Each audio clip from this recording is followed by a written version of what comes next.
Hi hello नमस्कार. स्वागत आहे तुमचं नाशिककर कोमल या मराठमोळ्या यूट्यूब चॅनलवर.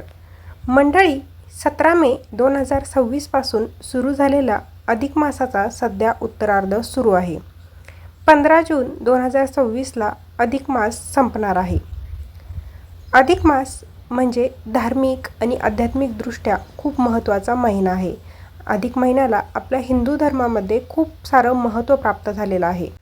अधिक मासाबद्दल आपल्या हिंदू धर्मात खूप परंपरा आहेत आणि आपण सर्वांनी त्या परंपरेचं पालन देखील केलेलं असेल. अधिक मासामध्ये आपल्या लाडक्या लेक जावयाचा मानपान केला जातो, मुलींना माहेरी जोडवी केली जातात. अशा बऱ्याच परंपरा अधिक मासात प्रचलित आहे. आईची ओटी देखील अधिक मासामध्ये भरली जाते. तर मंडळी, अधिक मासाचा सध्या उत्तरार्ध सुरू आहे. अधिक मासाच्या शेवटच्या 5 दिवसात आपल्याला कोणती कामं करायची आहेत याबद्दलची सविस्तर माहिती मी तुम्हाला आजच्या व्हिडिओमध्ये सांगणार आहे. त्यासाठी तुम्ही व्हिडिओ पहिल्यापासून शेवटपर्यंत बघा. व्हिडिओ बघत असताना कमेंटमध्ये ओम नमो भगवते वासुदेवाय असं नक्की लिहा. चला तर मग आजच्या व्हिडिओला सुरुवात करूया. अधिक मासामध्ये आपण काय करायचं नाही याबद्दलचे बरेच व्हिडिओ मी या अगोदर आपल्या चॅनलवर पोस्ट केलेले आहे. अधिक मासामध्ये कोणत्या सेवा करायच्या म्हणजे भगवान विष्णूंचा आशीर्वाद आपल्याला प्राप्त होईल हे देखील मी तुम्हाला त्या व्हिडिओमध्ये सांगितलेलं असेल आणि तुम्हीसुद्धा अधिक मासामध्ये बऱ्याच साऱ्या सेवा केलेल्या असतील. बऱ्याच जणांनी अधिक मासामध्ये व्रत केलेलं असेल. तर अधिक मासाच्या समाप्तीला किंवा त्यातील शेवटच्या 5 दिवसामध्ये म्हणजे अधिक मासाचे जे शेवटचे 5 दिवस असतील त्यामध्ये आपण कोणत्या गोष्टी केल्या पाहिजे ज्यामुळे आपल्याला भगवान विष्णूंचा आशीर्वाद प्राप्त होईल हे आता आपल्याला आजच्या व्हिडिओमध्ये जाणून घ्यायचं आहे. तर पहिली गोष्ट म्हणजे अधिक मासाच्या शेवटी आपल्याला अधिक मासाचं व्रत बरेच जण करतात. अधिक मासामध्ये बरेच जणांनी व्रत वैकल्यांचा संकल्प केलेला असतो.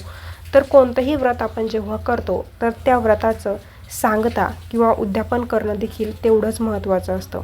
कोणतंही व्रत उद्यापन केल्यानंतर त्याची जर आपण सांगता केली नाही तर त्या व्रताचं आपल्याला फळ मिळत नाही, व्रत केल्याचा उपयोग आपल्याला होत नाही. त्याचप्रमाणे अधिक मासाच्या व्रताचं देखील उद्यापन आपल्याला अधिक मासाच्या शेवटी नक्की करायचं आहे. आपण अधिक महिन्यात व्रत म्हणजे काय तर संपूर्ण महिन्यात बरेच जण जप करतात, उपवास करतात किंवा पूजा करतात दररोज कोणती तरी नित्यनियमाने. तर त्याची सांगता देखील आपल्याला करायची असते. अगदी साधेपणाने तुम्ही सांगता करा, नैवेद्य दाखवून सांगता करा, भगवान श्रीकृष्णाची पूजा करा, भगवान विष्णूची पूजा करा किंवा मग हवन करा म्हणजे त्या व्रताचं उद्यापन होईल. दुसरी गोष्ट म्हणजे मी तुम्हाला अधिक मासाबद्दलच्या प्रत्येक व्हिडिओमध्ये दान धर्म अन्नदान याबद्दल माहिती सांगितलेली आहे. तर अधिक महिन्यात आपण बऱ्याच जणांनी वेगवेगळ्या प्रकारचा दानधर्म केला असेल. पण आपल्यापैकी काही जण असे देखील असतील की त्यांना अधिक महिनाभर टाईम भेटला नसेल, काही कारणास्तव दानधर्म अन्नदान करणं शक्य झालं नसेल. तर ज्यांना अधिक मासात दानधर्म करायला शक्य झालं नाही, अन्नदान करायला शक्य झालं नाही किंवा केलं असेल तरीही तुम्ही अधिक मासाच्या शेवटच्या दिवशी जे गरजू व्यक्ती असेल किंवा ब्राह्मण असेल, भिक्षुक असतील त्यांना तुम्ही अन्नधान्य, वस्त्र किंवा यथाशक्ती दक्षिणा देऊन दान करा किंवा आपल्या घरी भोजनाचं आयोजन करून ब्राह्मणाला भोजन नक्की घाला.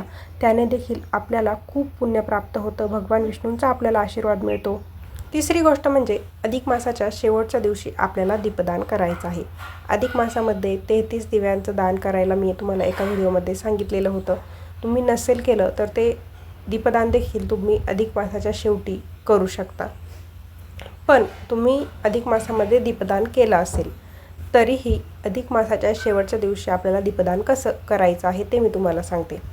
तर अधिक मासाची ज्या दिवशी समाप्ती असते, अधिक मासाच्या शेवटच्या दिवशी आपल्याला एक दिवा घ्यायचा आहे. मातीचा दिवा घ्या, तुपाचा दिवा आपल्याला लावायचा आहे. हा दिवा तुम्ही मंदिरात लावा किंवा घरात देवासमोर लावा किंवा जवळपास नदी असेल तर नदीकाठी तुम्ही दीपदान करू शकता. गंगा घाट असेल म्हणजे रामकुंड असेल, त्र्यंबकेश्वर असेल तिथे देखील तुम्ही अधिक मासामध्ये जर गेला असेल दर्शनासाठी तर पाण्यावर दिवे सोडताना तुम्ही बघितलेलं असेल. तर त्याप्रमाणे देखील तुम्ही अधिक मासाच्या शेवटच्या दिवशी दीपदान नक्की करा. अधिक मासाच्या समाप्तीला आपल्याला एक दीपदान नक्की करायचं आहे. त्यामुळे आपल्यावरती भगवान विष्णूंचा कृपा आशीर्वाद राहतो. अधिक मासाच्या शेवटच्या 5 दिवसामध्ये तुम्हाला जर अधिक मासभर सेवा करायला जमलं नसेल तर अधिक मासाच्या शेवटच्या 5 दिवसांमध्ये तुम्ही भगवान विष्णूंच्या सेवा करू शकता, ज्या मी तुम्हाला अगोदर व्हिडिओमध्ये सांगितलेल्या आहे.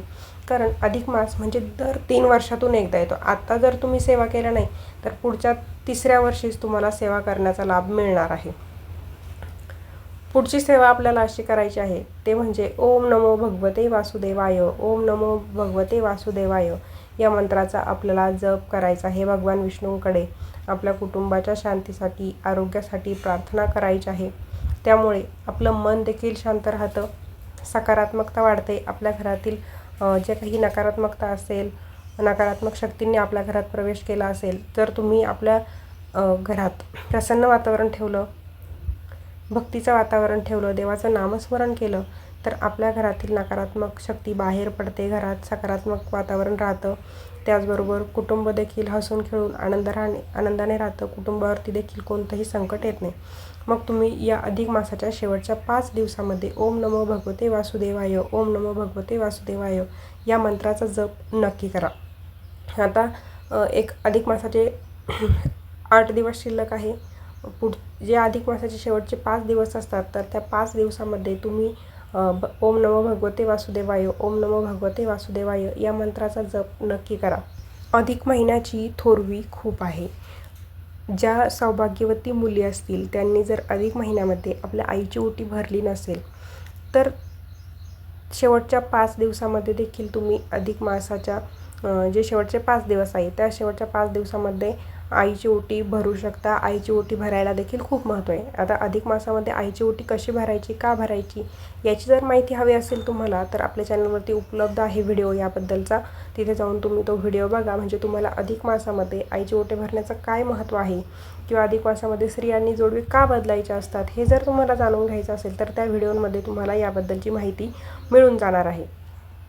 अधिक मासामध्ये कोणत्याही सेवा करायला तुम्हाला जमलं नसेल तर मग तुम्ही अधिक मासाच्या शेवटच्या दिवशी ओम नमो भगवते वासुदेवाय या मंत्राचा जप करा किंवा मग आपल्या घरी एखादं हवन करा, त्याने देखील तुम्हाला पुण्य मिळेल.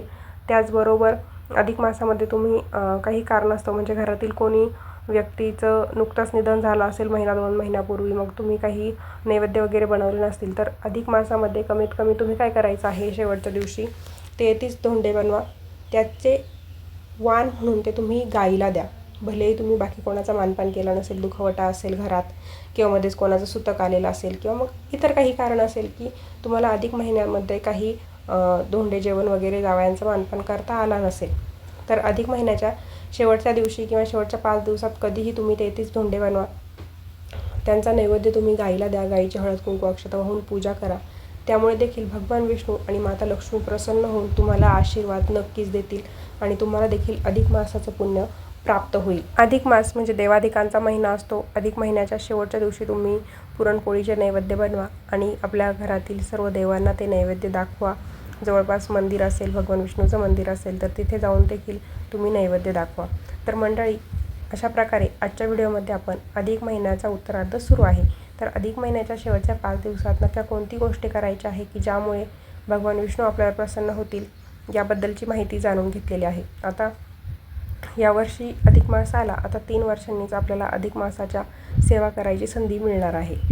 तर व्हिडिओ तुम्हाला आवडला असेल तर व्हिडिओ लाईक करा, शेअर करा. चॅनलला अजून सबस्क्राईब केलं नसेल तर धार्मिक, आध्यात्मिक तसेच सणावारांची व्हिडिओ बघण्यासाठी आजच आपल्या नाशिककर कोमल या मराठमोळ्या यूट्यूब चॅनलला सबस्क्राईब करायला विसरू नका. त्याशिवाय जर एक बेल आयकॉन आहे त्याच्यावर क्लिक करा, म्हणजे नवीन व्हिडिओचे अपडेट तुम्हाला नोटिफिकेशनद्वारे मिळत जातील.